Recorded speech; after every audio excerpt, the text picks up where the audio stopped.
मुख्यमंत्री विष्णुदेव साय आज विधानसभा में तकरीबन 1300 करोड़ रुपए के अनुपूरक बजट पेश करें। ये में किसान मन के बोनस और प्रधानमंत्री आवास पर यह बजट है। छत्तीसगढ़ के मुख्यमंत्री विष्णुदेव साय आज विधानसभा सत्र के दूसरे दिन अनुपूरक बजट पेश करें। चालू वित्त वर्ष के यह दूसर अनुपूरक बजट है, जेमा 1299 करोड़ से अधिक के प्रावधान करेगी है। एमा सरकार से किसान के जो योजना पर 380 करोड़ रुपए की मांग करेगी है।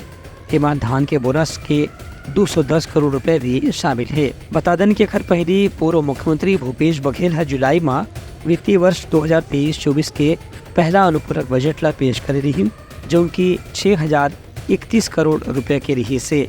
अब ये बजट के अनुपूरक बजट में शामिल होने के बाद राज्य की वार्षिक बजट है करीबन 1.5 लाख करोड़ रुपए तक पहुंच गया हवे। बता दें कि ये दूसर अनुपूरक बजट में सुखद सहारा योजना पर करीब 44 करोड़ रुपया, नवा रायपुर के विकास पर 4 करोड़ रुपया, जल जीवन मिशन पर 123 करोड़, चिड़ियाघर के विकास पर 60 लाख रुपया, सीवरेज ट्रीटमेंट प्लांट पर 25 करोड़, राष्ट्रीय स्वास्थ्य मिशन पर 25 करोड़, कार्यकर्ता सहायिका मन के मानदेय पर 40 करोड़, सुगम महाविद्यालय योजना पर 50 लाख, महतारी वंदन योजना पर 120 करोड़, मितानिन कल्याण योजना पर 90 करोड़, पीएम आवास योजना पर 380 करोड़ और शिक्षित बेरोजगार मन पर 25 करोड़ रुपए के प्रावधान करेंगे है।